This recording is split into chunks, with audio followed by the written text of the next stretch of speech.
If you are curious or confused about the story of Hernando Monroy, then this video is for you. However, quickly before I get into things, I just want to get you up to date with what I am currently doing and what I have been doing. So like I said in my previous video, I finished the main campaign for Outriders. However, there were still plenty of things that I needed to do. So I can tell you now that I have completed all the content that is not expeditions related. I have done every single side mission, I've done all the historian missions, the monster hunts, the VIP target things, all of that. The only thing that is left for me to do, it's getting all the journal entries, which of course, that's pretty important for these kinds of videos. So now what I'm currently doing is I'm going back to all the different missions and I am doing the tedious process of gathering all the journal entries. If you are somebody who is trying to do the same thing, or you're in the middle of that, or you even plan on doing that in the future at some stage, then I would highly recommend that you go and you check out the YouTube channel Warby Gaming. I've been using that channel a lot recently.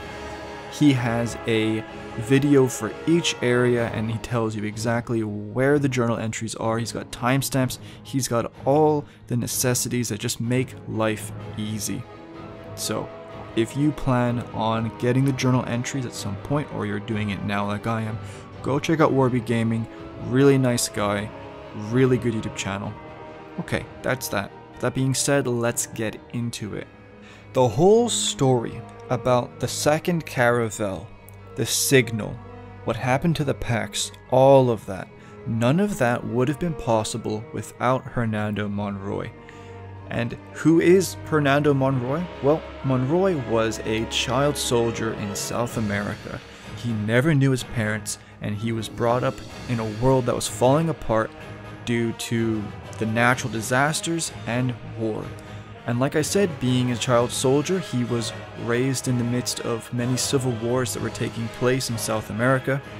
Didn't know his parents, didn't have a family, didn't grow up in a home. Instead, he grew up in several different army barracks, the barracks of several different armies, moving from place to place, army to army, loyalty to loyalty. And as a result of that, Monroy grew up a man with no loyalty to anyone but himself. Something about Monroy as well is that he hated seeing the Flores being built. Because the Flores was so big, it had to be built in orbit, and so everybody could see this thing slowly taking form, and everyone knew that there was a 99% chance that they were never ever going to escape Earth and get on that ship, and so they were forced to look up into the sky and see a salvation that they would never be able to claim, and Monroy hated that. And something that he eventually came to understand is that if he wanted to be in a position where he could get off this planet, he had to take that, and he had to take it by force. Now, as a soldier, Monroy wasn't just a brainless grunt who followed orders and did whatever. He was extremely clever, and this cleverness allowed him to learn the lessons he needed to seize power. So two of these key lessons were the power of oration, so talking and using your words to convince others, and also ruthlessness, striking fear into your enemies in order to control them and people who are underneath you. And as a result of learning these two lessons in particular, Monroy quickly began rising through the ranks of the latest mercenary army that he was a part of. Now over time, he began to set his sights on the leadership of this army. He didn't particularly like the guy in charge. He had a pretty passive attitude, and Monroy was very aggressive, and he knew he needed to move quickly, especially because the planet was falling apart. Everything came to a point when the caravel blew up. As soon as Monroy saw that, he took action. I think another thing that needs to be mentioned as well is the fact that the Flores had left the planet. This really sent everything into a frenzy. There was no greater period of doom, demise, and chaos than after the Flores had left. For most people, for most nations, if not all of them, when the Flores left, there was a general sense of, we are screwed, we have to do something, but we can't do anything. Except for Monroy, he had a plan, and he was going to see that plan succeed no matter what. When the Flores left and the caravel blew up, Monroy would assassinate the leader of his mercenary army, taking control over it. He would then use this army to gain influence and power, and he would use this army to strike several key targets. The most notable of these targets that Monroy would claim would be the space elevator that was used to transport people up to where the Flores had been. He then used his army as well to cripple the remaining nations. Of course, at this stage, they pretty much had no power or authority, so his boys were able to sweep in and crush them and take control. And most notably of all, the floating city, which was probably where the majority of the construction process took place for the Flores. In taking this floating city, that by the way most likely was owned by the ECA, Monroy was able to capture a load of very important scientists and engineers. Now obviously these guys weren't the most important because they would have been on the Flores, but still they were very key in helping him achieve his goals, which was of course survival. After he took the floating city, Monroy would dispatch his massive army to scour the earth and take whatever resources remained. And I need to just add, this is really interesting when I read this, because something else I read was that before the Flores had been fully built, the different nations of the world didn't want to leave the planet. They had come up with all these other possible solutions, but the one thing that prevented them from achieving those goals was the fact that they just couldn't work together. Now you had one leader, one army, one will, and a planet that would bend to that will. And using that, Monroy, even though the odds were completely against him, he was able to get the resources he needed to be able to rebuild the caravel. The earth was scoured and pillaged and looted. The floating city was also looted to the stage where it couldn't even float anymore, and it most likely fell to the surface of the planet. Another thing as well, and this was also very key for Monroy, is that he would find the schematics for a new engine that was never used for the Flores. Now I was very confused by this, but I believe I have an answer why. The Flores took a long time to build. It could have been anywhere, if my memory serves me correctly, between 30 and 40 years. And so the time was very scarce, and eventually my guess is, well, we have an engine that works, we'll just use that. And so the schematic, although cool, was never used. However, Monroy wanted to use it, and he did.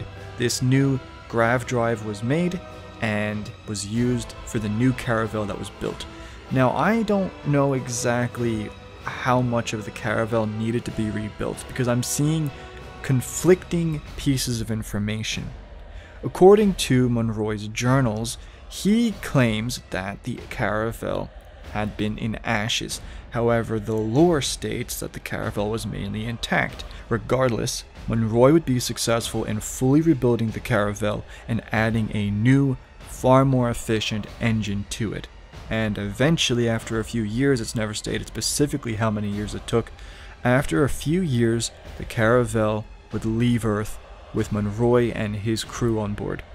The caravel, being faster than the Flores, would arrive on Enoch approximately 6 years before the Flores. This makes the time frame anywhere between 2153 and 2154, because the Flores arrived in 2159. Monroy and his people landed, and they were approached by the Pax. Monroy was immediately suspicious, but the Pax seemed harmless enough. They offered food, water, resources to help them survive.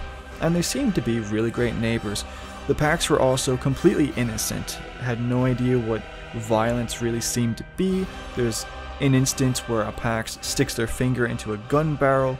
These are very peaceful, innocent people that seemingly have never known war. However, what only seems to embolden Monroy's paranoia is the first Anomaly storm to take place. The first storm kills a bunch of people, and it completely fries the electronics of the resources that the caravel had outside of its hull. So like the trucks, the tanks, I guess, all that kind of stuff. And when Monroy found out about this, he was furious. What also didn't help was that the Pax were sighted inside a temple with an obelisk around the same time as the storm. And so, although Dr. Indira Ocasio believed that the Pax had used the obelisk to stop the storm, Monroy believed the opposite, that it was the Pax creating the storm to destroy humanity. Another thing as well that didn't help is that the Pax were then discovered to have these powers, these anomaly powers, except unlike the Altered, who used their powers for war, the Pax would use them to heal people, to quickly grow crops, to build large structures. Very peaceful means that this power was used for. However, this was power nonetheless, and it was power that Monroy was very afraid of. After the first Anomaly storm, Monroy gathered the leaders of the Pax and demanded that he show them the source of their power. Either they refused or they were just confused and had no idea what he was on about, but regardless, he executed them all, and this terrified the crap out of the Pax, who then took him and some others to the city known as Uketu Atara. I probably butchered that, but I mean, it's an alien language, man. What do you want from me? There, Monroy would meet the spiritual leaders of the Pax, most notably of all being Uruk Otara. Now, it happened at that exact same moment that some anomaly power thingy took place and Monroy was lifted into the ground by gravity manipulation. I actually don't know what this was, but I don't think it was the Pax trying to kill him as he believed. He was enraged by this and terrified, and he executed all of the spiritual leaders except for one named Dregruk. At the same time, obelisks were no longer accessible, and this really began the beginning of the end for Enoch and Monroy's people, because without the obelisks being operated, the anomaly storms would only get worse. Monroy's violent treatment of the Pax earned him a lot of discontentment from his people, and no stranger to using fear in order to keep his authority, he decided to make an example of a bunch of them. Now, I don't know exactly what the context is here, but he got some random dude labeled as the XO, whatever that means. I'm sure somebody knows what it means, but I unfortunately don't. But some dude labeled as the XO of the place got at them, rounded up everybody in front of the guy, and the guy began reading up names from a list. If your name was on the list, you were dragged outside and executed. And this made it very clear. If you opposed Monroy, you were dead. In 2155, the Pax were officially enslaved. They were used for labor and used to grow crops. And what's ironic about this is that their homes, their city, was then taken over by the humans. So they were kicked out of their homes and forced to work the fields while the humans lived in their homes. However, the Pax, being peaceful, never fought back. However, what they did do, what some of them did, was they actually did a form of striking. They would simply stand still and refuse to leave and work.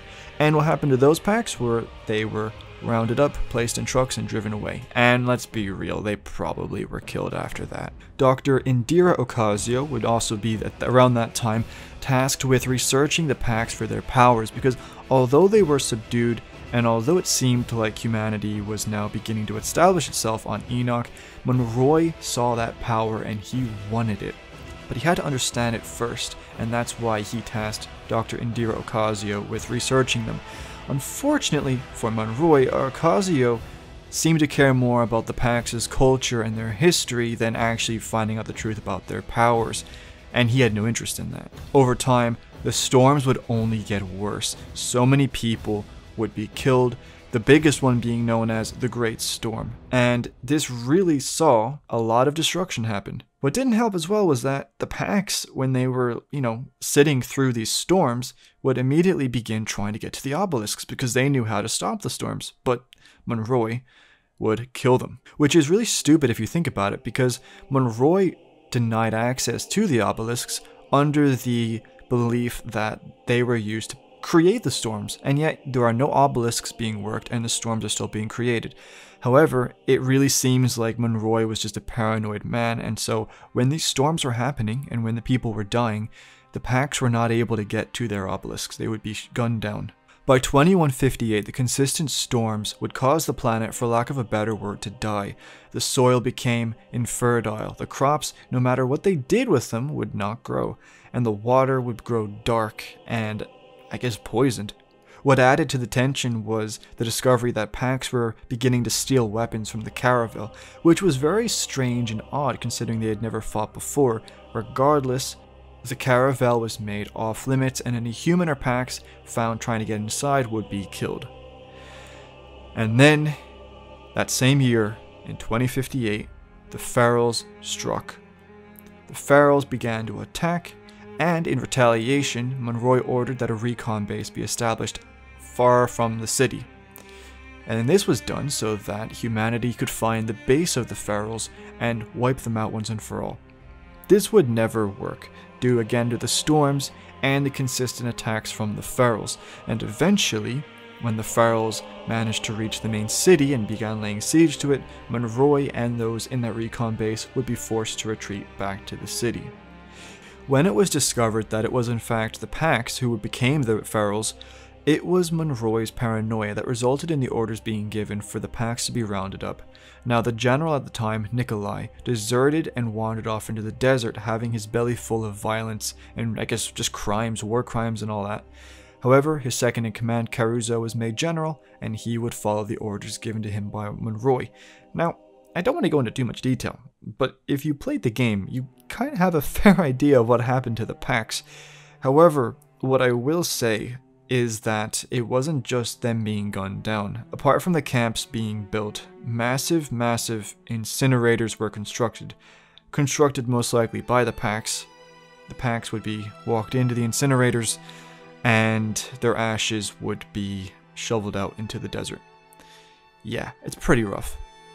This utterly shocked many people, but by that stage, they were too far down the path. The only one apart from Nikolai that I've seen actually trying to do anything is again Dr. Indira Ocasio.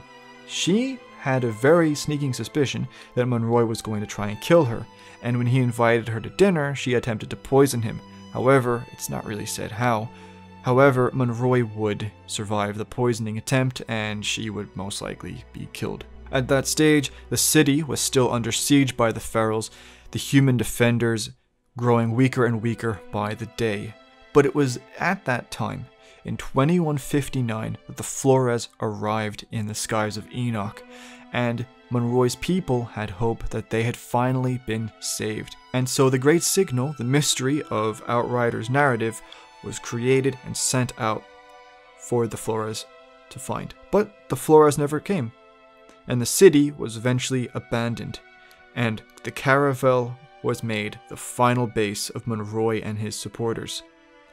A year later after that, in 2960, the Flores still hadn't come and resources were running out. And Monroy, through his cunning, eventually eliminated everyone aboard the Caravel until it was only him in his solitude and paranoia, and he would wait for the next 30 years until, of course, at the end of the campaign we arrived. And that's it. That is pretty much everything I could find about Monroy. If you want to read what I have read, then you can find the specific journal pages in Pax City. That's where I got my pages. And again, if you want to know where they are, go to Warby Gaming. But yeah, that is everything you need to know about Monroy. My next video most likely is going to be about the Pax, so stay tuned for that. But yeah, that's the video, boys. I'll talk to you next time. Take care.